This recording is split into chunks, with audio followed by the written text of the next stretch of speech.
The program on this Wednesday, July 20th. Coming to you live from Seoul, I'm Kim Mo-gyun, filling in for Shin Se-min. Before we get started, these are the stories we're following at this hour. South Korea has reopened museums, galleries, and libraries in Seoul as the COVID-19 situation in the capital seems to be improving. Visitors, however, must abide by quarantine measures, and only a fixed number of people will be allowed in to prevent overcrowding. The Pentagon offered the White House options in March to cut the number of troops stationed in South Korea as part of a comprehensive examination to cut back on military deployments globally. Slammed by record rainfall, the Three Gorges Dam in China reaches peak levels, leaving just 11 meters until the reservoir breaches its maximum level. Numerous cities and provinces have relocated thousands of their residents to higher land. Beginning today, museums, art galleries, and libraries in the Seoul metropolitan area have reopened. This comes as the number of new COVID-19 infections is on a steady downtrend here in South Korea. However, visitors must abide by quarantine measures, and only a fixed number of people will be allowed in to prevent overcrowding. Our Yoon Jung-min starts us off. South Korea is reopening museums, galleries, and libraries in Seoul and its surrounding areas as the COVID-19 situation in the capital seems to be improving. They must only allow a certain number of visitors to prevent overcrowding, while a QR code verification system will be used to manage the list of people coming in. Visitors are asked to abide by quarantine measures.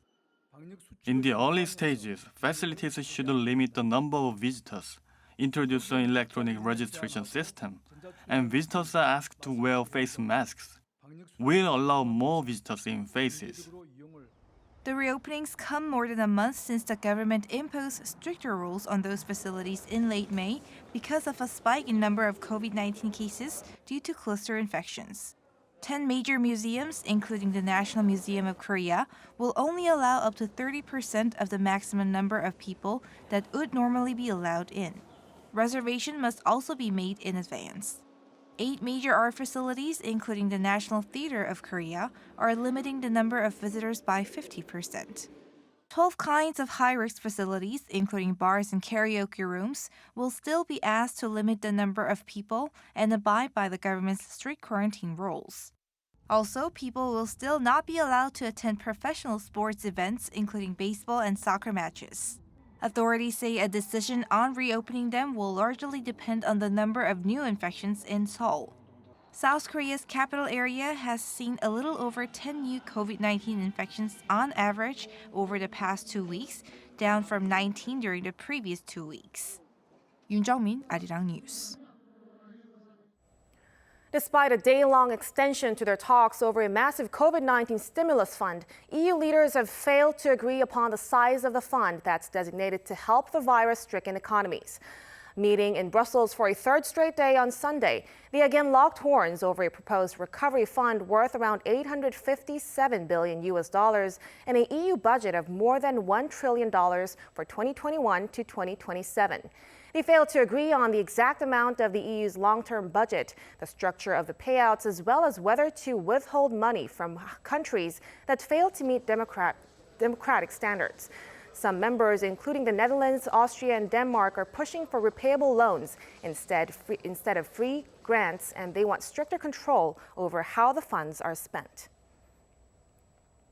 Over in Brazil, reports say infants and young children have died there after contracting COVID-19.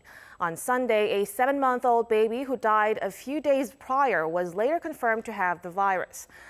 Earlier this month, a 2-year-old was confirmed to have died due to complications from COVID-19. The country has reported deaths in infants, with one as young as 3 months old. Brazil is currently the second hardest hit country in the world, with over 2 million infections and a death toll nearing 80,000. In the U.S., a county in Texas has reported that 85 infants have tested positive for the virus. 6 months ago to this day, South Korea confirmed its very first COVID-19 patient. The number of confirmed cases in the nation is now close to 14,000. The pandemic not only had great impact on the economy, but has also changed many facets of our daily lives. Our Choi Jung-yoon has this report. When South Korea saw its first novel coronavirus case on January 20th, few will have expected the battle to prolong for 6 months. Korea's first reported case was a Chinese woman arriving from Wuhan, China, where the virus originated. The country then saw less than 30 cases for the month, mostly imported. Then in February, a spike in transmissions linked to the Shincheonje religious group caused the virus to spread rapidly in the southeastern city of Daegu, with over 900 cases reported in a single day. Hospitals had bed shortages leading to fatalities at home due to a lack of treatment. In a country where schools pushed ahead even in the midst of a war, COVID-19 forced them to close and eventually restart online. In March, cases broke out sporadically across the nation, with the capital's biggest cluster infection stemming from a call center. Strict social distancing measures were put in place, prohibiting gyms, religious, and entertainment facilities from opening. A face mask shortage forced authorities to implement a 5-day rotation system, which permitted people to buy a limited number of masks on a designated day of the week. Then 74 days after the outbreak began, the country surpassed the 10,000 mark of confirmed COVID-19 cases.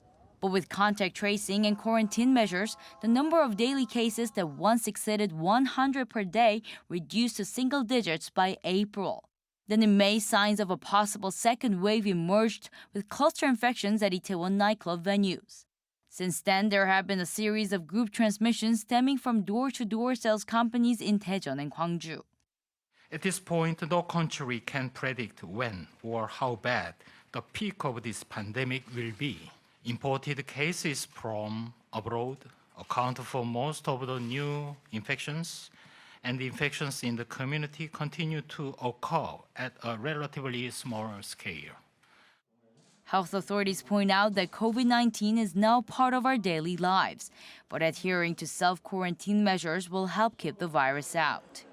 Choi Jung-yoon, Arirang News.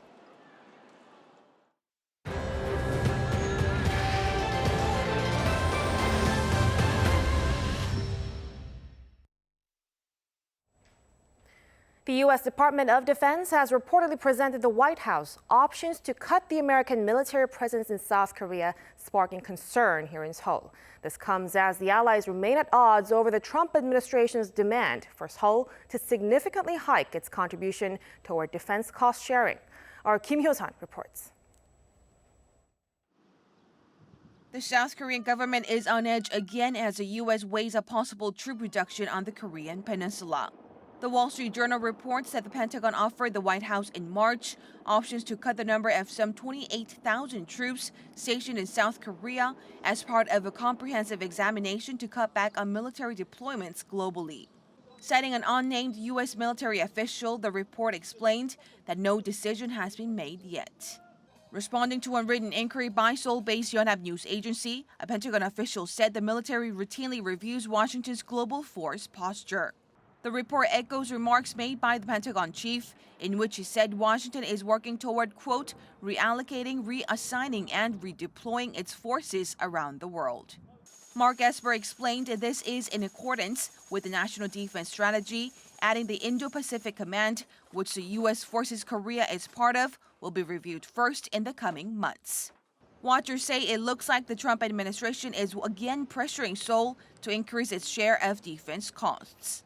While the previous agreement between the allies, the Special Measures Agreement, expired at the end of last year, Seoul and Washington have yet to conclude their negotiations amid President Trump's demand for South Korea to pay $1.3 billion, a roughly 50% increase from the previous year. Seoul has been insisting on a 13% hike from what it paid in 2019. Kim Hyo-sun, Arirang News. Trade officials from South Korea and China are meeting online from Monday for 4 days of trade talks. These are the 8th set of talks focusing on opening up the service, investment, and financial sectors. The Ministry of Trade, Industry, and Energy says both parties will continue their efforts to make progress in their trade deal despite the difficulties coming from the COVID-19 outbreak.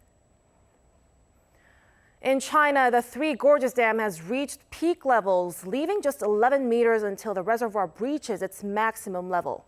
Officials have tried opening the floodgates to lessen the stress on the dam, but record rainfall this summer has made it a losing battle.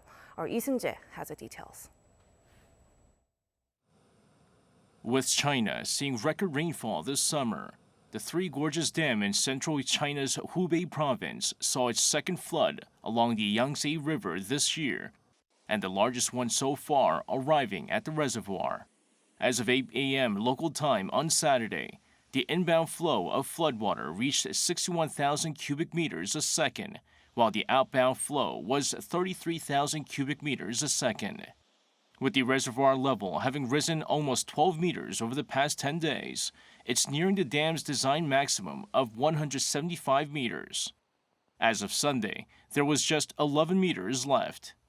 Across Hubei province, helicopters have been working around the clock to dump tons of sand and gravel onto embankments due to fears of the water breaching the river's banks. A number of cities and provinces have raised their emergency response level to the highest level, with more than 38,000 people in Hubei province relocating to higher land. With China bracing for more heavy rain in the coming days, there's no telling if the reservoir will be able to hold back the floodwater and prevent an enormous flood. Lee Seung-jae, Arirang News. Strokes are one of the leading causes of death in South Korea. Local researchers have discovered a new mechanism to explain the effects of strokes that could pave the way for the development of new approach for cure. Our Park Se-young has more. A stroke occurs when the blood supply to the brain is interrupted. It's life-threatening and can also lead to lasting brain damage, causing symptoms like speech disorders. Diaskesis, a change in function in a portion of the brain other than the damaged area, can slow stroke recovery and worsen after effects. For the first time ever, Korean researchers have discovered what causes the after effects of strokes. When strokes occur, star-shaped neurons are activated away from the affected area. The researchers found that the neurons release an excessive amount of GABA, an inhibitory neurotransmitter, which combines with surrounding nerve cells and destroys brain cell function. They also demonstrated that blocking GABA synthesis in rats for 2 weeks restored their motor and sensory functions.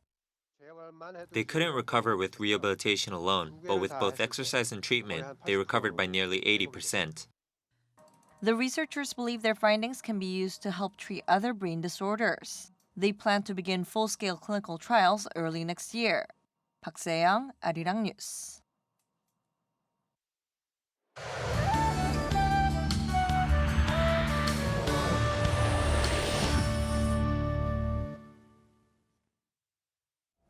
Good morning. It's a rainy start to the new work week. In fact, 충청북도 and 전라북도 provinces are seeing heavy showers, while the rest of the country is getting less rain or none at all due to high pressure over the East Sea. So 충청북도 and 전라북도 provinces could see showers of up to 60 millimeters through this afternoon. In fact, a heavy rain advisory is in place for Jeonju and Wanju in Jeollabuk-do province. Once again, rain will continue through late this afternoon. Temperature-wise, some parts of the country, including Daejeon, Daegu, and Jeju, had a tropical night with overnight temperatures staying above 25 degrees Celsius. And afternoon highs will not rise much from today's morning lows, but we'll have that high humidity sticking with us throughout the day. Seoul getting up to 27 degrees Celsius. Jeju will be at 29 degrees. The monsoon front will stay through this week with another band of rain in store for Seoul on Thursday and Friday. That's Korea for you, and here's the international weather for viewers around the world.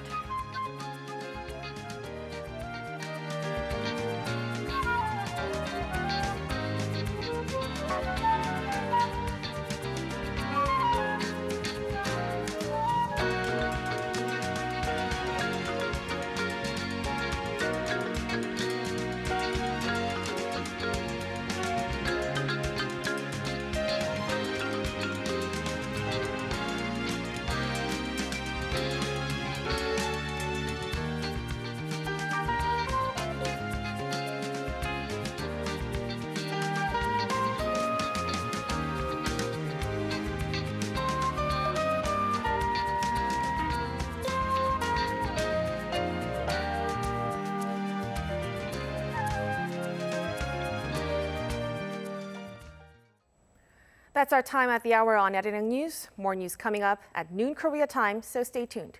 Thank you for watching.